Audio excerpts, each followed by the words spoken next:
Hey guys, it's Logan. And you guys may not know this because I didn't talk about this too much on my channel, but I got the experience to be a ride operator at Kings Island as my first job. And honestly, it was one of the best decisions I've ever made. And a ton of people have been asking me what it's like to be a ride operator, or if there's any tips for any of you out there who want to become a ride operator at your home park at some point. So I'm just gonna share some details about my experience. And before we get into it, I just want to say real quick, I obviously only worked there one season, so I'm not like a trainer or a supervisor or anything like that. So what I'm going to say isn't necessarily expertise, but I just wanted to share you some details if you do want to become a ride operator or if you're just interested. So in total, I've been trained at 14 rides, and they include Diamondback, The Beast, Drop Tower, Delirium, Shake, Rattle, and Roll, The Bat, Backlot Stunt Coaster, Slingshot, Orion, Flight of Fear, Adventure Express, Mystic Timbers, Banshee, and Viking Fury.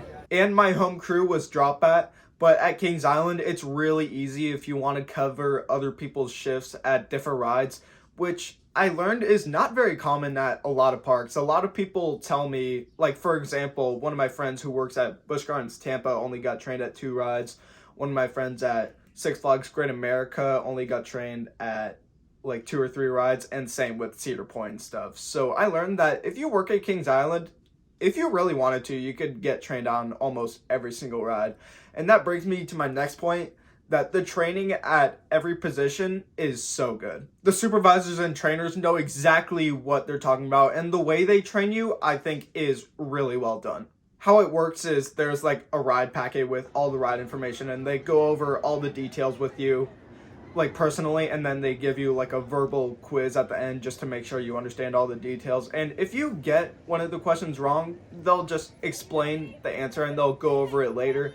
It just feels so much better than like school, where if you get a question wrong, oh, you got that wrong, deal with it. It's like they try to like help you understand the subject so that way you'll feel very comfortable at your position. Everyone at this park puts safety first, safety second, safety everything.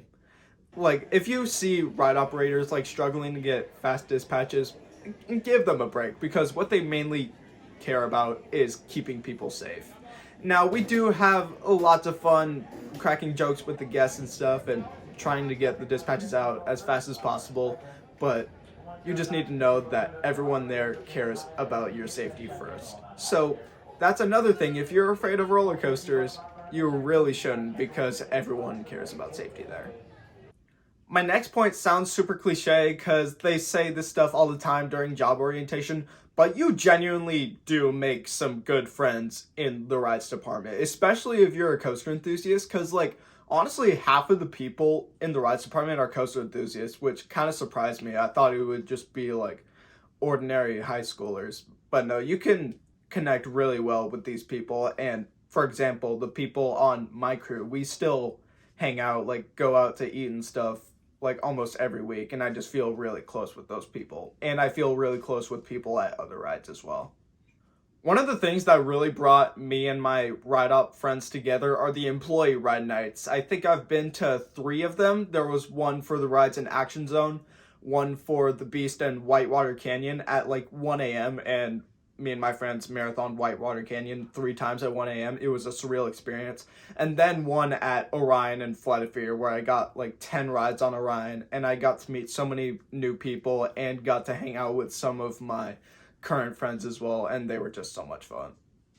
Another one of my favorite parts is test riding the rides. Now, even though you're not really allowed to like put your hands up or scream or anything like that, it's pretty peaceful just first thing in the morning being the first one to ride a roller coaster or a ride, especially test riding Drop Tower. That thing still gets me sometimes, especially when it's like really quiet and I'm the only one on it.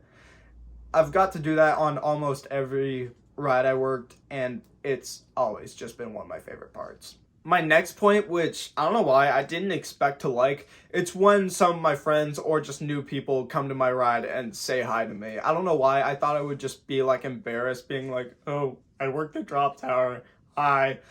But no, it would just be like so cool to see either people coming out of town or just see some of my best friends coming up and saying hi and riding the ride. It just puts a smile on my face. So if you ever see me working on the Bat or Drop Tower or any other ride, it might be kind of hard to find me, honestly. Go ahead and say hi. It will genuinely make my day. Another thing that I expected not to like, but was kind of surprised by, I was originally kind of hesitant about working at Kings Island. That's why I didn't get hired before, because you can be 14 to work at Kings Island, but I was expecting to get like really tired of the place. I expected to just like see the place as like a place to work and a place I would not want to go to again.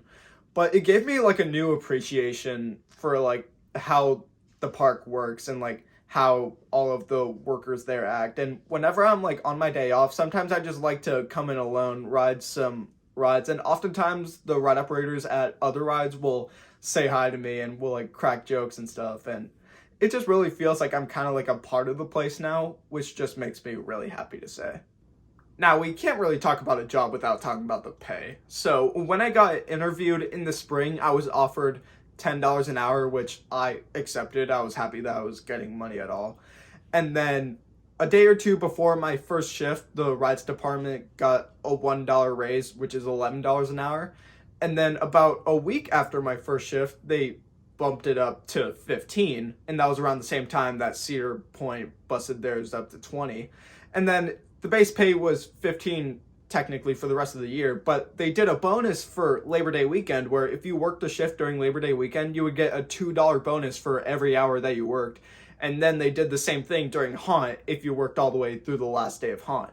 So from those bonuses, it was a total of $4 for every hour you worked. And I worked 700 hours, so I was definitely proud of that bonus.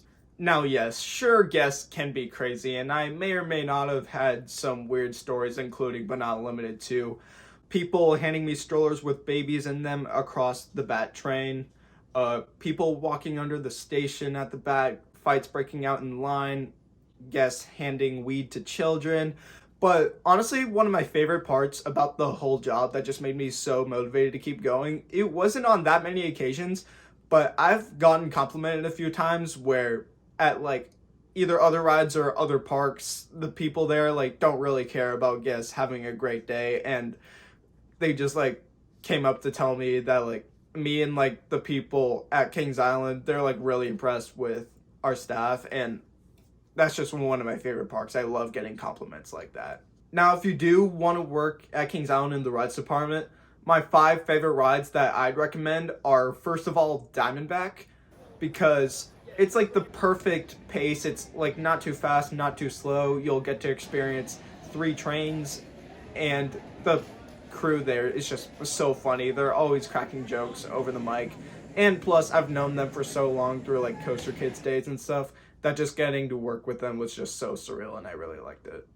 The next one for me is Orion, and one of the reasons is because this is probably the most fast-paced ride I've worked at, which honestly like gets my energy up a little bit. It's pretty fun to like check the lap bars fast and stuff, getting the 3 trains through, not stacking, and plus the idea that you're operating a Giga Coaster, it's a pretty cool idea by itself.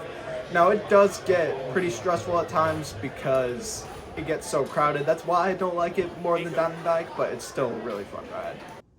The next one for me is Slingshot, and this one is probably the most unique ride I've worked so far. One of the reasons is because this ride only requires 2 people to operate, and most of the rides at Kings Island usually require like 3 or 5, so that was pretty cool. The next reason is because this probably has like the most unique restraint system, where it has like a pin you need to pull in order to pull down the restraint. It has 2 sets of seat belts. It's only 2 seats, so it's pretty cool to like check those seats. And also, this was the first ride where I got trained to work at the control panel, which just felt so surreal because when I was in my like POV phase right before I started riding roller coasters, one of the rides that fascinated me the most was Slingshot, and I loved just watching the reverse POV videos. So just getting to launch riders at 100 miles an hour, hundreds of feet in the air, it was just such a cool experience, and it was just so fun. And the next one for me is the Beast. There's not too much interesting about this ride. It's just a straight up classic, especially test riding the ride in the morning. It's so surreal because you're just obviously you're like separate from the park, so it's just you alone in a train going through the trees, and it's honestly just like a peaceful thing. And plus the lap bars are really easy to check. It doesn't get too crowded, There's bins on the ride, so you don't have to deal with telling people to put the bags in lockers. They can just set them right there. It's just like a straight up fun, low-key ride that I can never really get tired of. The next one for me is Delirium, and a fun fact about this is I only picked up one shift here, but the rest of the like 6 times I've been there, I've just been sent, which I was fine with. It was a cool ride to operate. Loading the ride was much easier than Drop Tower because you technically loaded the riders in their seats before the gates even opened, so you don't have any hassle with that. And just watching the ride swing so close to you, it's just a really cool feeling, getting the breeze from the ride and stuff. And the people there I really liked because I got to be with them so much. Now, although neither Drop Tower or the Bat were in the top 5, I just got rehired and I decided to make my home crew Drop Bat once again because I just got so close with every single person on the crew, and it's kind of frowned upon to choose a different ride, so I just chose to be loyal and choose Drop Bat once again. Plus, those 2 rides are pretty low stress, and I'm 100% cool of doing that ride for another season. Now, probably my least favorite part of the job, out of all the positions I've worked at all the different rides, my least favorite position is the greeter position at rides that require lockers. Because you're just sitting there in front of the ride in the sun for hours just telling people, hey, sorry, you can't bring that bag. Hey, sorry, you can't bring that souvenir cup. Hey, you can't bring your stuffed animal.